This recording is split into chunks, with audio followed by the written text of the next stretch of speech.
नमस्ते, सदावत्सले मातृभूमि, जय हिंद दोस्तों दिन भर क्या रहा स्पेस डिफेंस और इंटरनेशनल गलियारे थे, चलिए इस वीडियो में एक करके जान लेते हैं।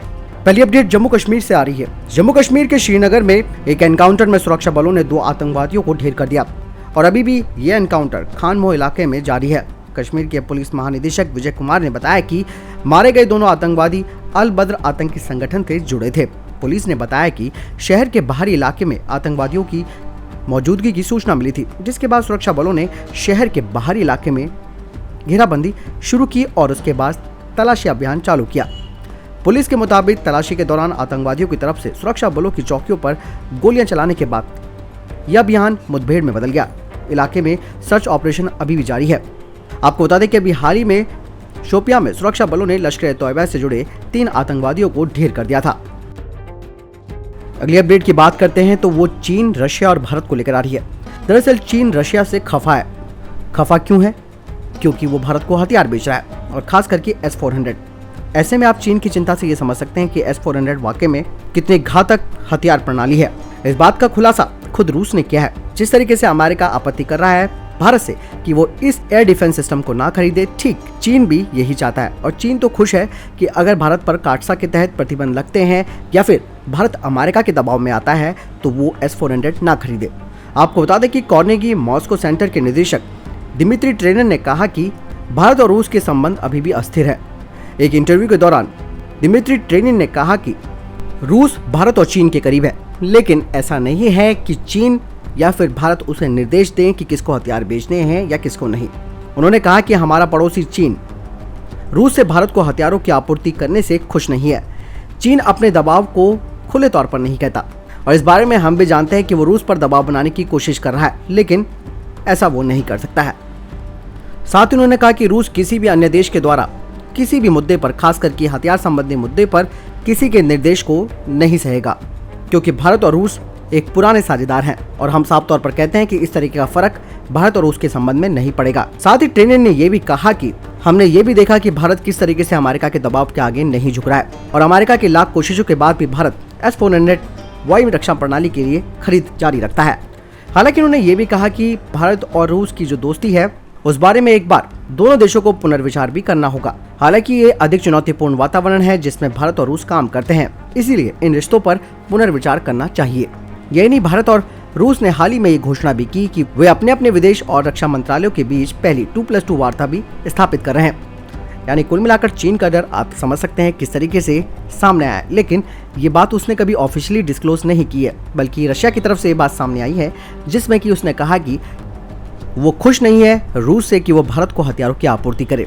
क्योंकि दोस्तों S-400 आने के बाद जो युद्ध का समीकरण है वो बिल्कुल चेंज हो जाएगा।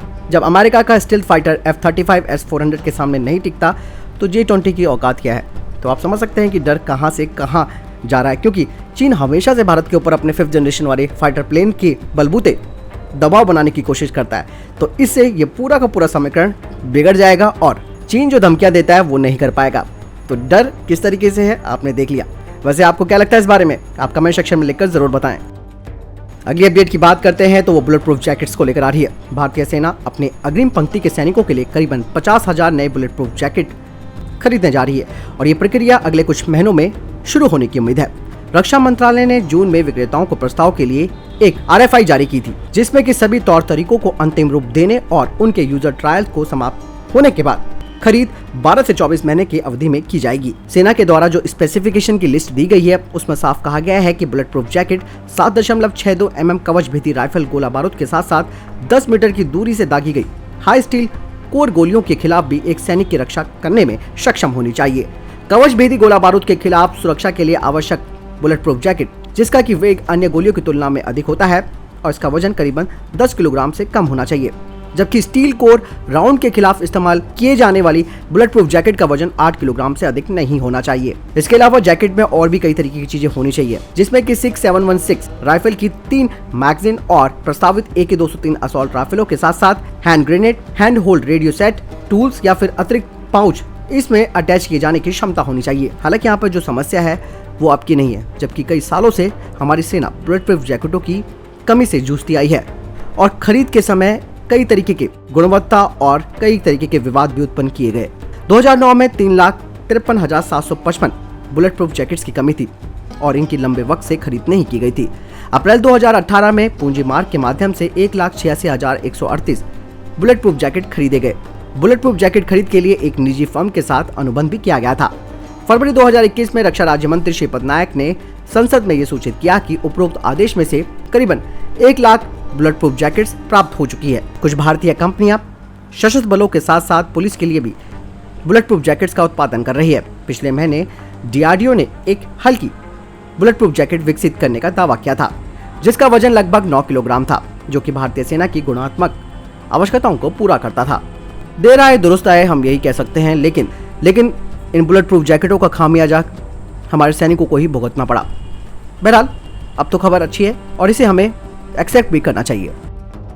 बढ़ते अगले अपडेट की तरफ, जो कि S-400 को लेकर आ रही है। भारतीय वायुसेना के 100 से अधिक कर्मियों को रूस में S-400 डिफेंस सिस्टम पर ट्रेन किया जा रहा है, क्योंकि इस साल के अंत तक पहले सिस्टम की डिलीवरी हो जाएगी। सूत्रों ने बताया कि S-400 प्रणाली का रूस में पहले से ही उत्पादन चल रहा है और ये विभिन्न परीक्षणों से गुजर रहा है। परीक्षणों में मैदानी, रेगिस्तानी और पहाड़ी इलाकों में संचालन की भारतीय मांगों के अनुरूप और साथ ही हाई डस्ट और एक्सट्रीम वेदर में इसकी ट्रेनिंग दी जा रही है। आपको बता दें कि 100 से अधिक कर्मियों की टीम इस साल की शुरुआत में रूस पहुंची थी और उन्हें रूसी सेना और अल्माज एंटी की एक संयुक्त टीम के द्वारा प्रशिक्षित किया जा रहा है, जो इस सिस्टम के निर्माता है। अगली अपडेट की बात करते हैं तो इजराइल फिलिस्तीन कॉन्फ्लिक्ट को लेकर आ रही है। इजराइल फिलिस्तीन हिंसा के ताजे मामले पर भारत ने भी अपनी चुप्पी तोड़ दी है। भारत ने हिंसा की निंदा करते हुए सुरक्षा परिषद की मीटिंग में कहा कि वो दोनों पक्षों से यथास्थिति में एक तरफा बदलाव न करने की अपील करता है। संयुक्त राष्ट्र में भारत के स्थायी प्रतिनिधि TS त्रिमूर्ति ने कहा कि गाजा पट्टी में होने वाले रॉकेट हमलों की भारत कड़ी निंदा करता है, साथ ही दोनों देशों से तत्काल तनाव को खत्म करने की अपील करता है। परिषद की अपनी मीटिंग में भारत ने अपना पक्ष रखते हुए TS त्रिमूर्ति ने कहा कि हम दोनों पक्षों से अत्यधिक संयम दिखाने, तनाव बढ़ाने वाली कार्रवाई से बचने और पूर्वी यरूशलेम और उसके आसपास की मौजूदा परिस्थितियों को एकतरफा रूप से बदलने के प्रयासों से परहेज करने का आग्रह करते हैं। सूत्रों के मुताबिक त्रिमूर्ति ने कहा कि भारत फिलिस्तीन की जायज मांगों का समर्थन करता है और 2 नेशन थ्योरी के तहत मामले को हल करने के लिए वचनबद्ध है। यानी कि दोस्तों देखिए किस तरीके से भारत की तरफ से बयान आया है कि भारत फिलिस्तीन की जायज मांगों का समर्थन करता है। ये कैसा समर्थन है जो इन आतंकवादी संगठनों का भारत कर रहा है? क्योंकि दोस्तों इसके पीछे जो कारण है वो हमारी पुरानी सरकारें हैं, जिन्होंने हमेशा फिलिस्तीन का साथ दिया और वही चीज स्टेप बाय स्टेप आगे की सरकारों ने भी फॉलो की। हालांकि काफी टाइम से दोनों देशों के बीच में युद्ध नहीं था, लेकिन अब हो गया है, तो अब यहाँ पे धीरे धीरे परतें खुल रही हैं कि भारत क्या विचार रखता है इजराइल के प्रति और फिलिस्तीन के प्रति। दोस्तों भारत का ये विचार मुझे कहीं भी पसंद नहीं आ रहा है कि किस तरीके से भारत 2 नेशन थ्योरी की बात कर रहा है और फिलिस्तीन की जायज मांगों का समर्थन कर रहा है। आपको क्या लगता है इस बारे में दोस्तों? आप कमेंट सेक्शन में जरूर लिखकर बताएं, क्योंकि ये मुद्दा बहुत जरूरी है और बहुत ही ज्यादा संजीदा हो चुका है। आपको क्या लगता है? आप कमेंट सेक्शन में लिखकर जरूर बताएं। तो दोस्तों ये थे अभी तक के टॉप डिफेंस और स्पेस अपडेट। वीडियो के संबंध में कोई प्रश्न, जवाब या आपका कोई सवाल है, आप कमेंट सेक्शन में लिखकर जरूर पूछ सकते हैं। बहरहाल इस वीडियो के लिए इतना ही। मिलता है वीडियो के साथ, तब तक अपना ख्याल रखिएगा। साथ ही इस चैनल को सब्सक्राइब करना ना भूलिएगा। जय हिंद, जय भारत।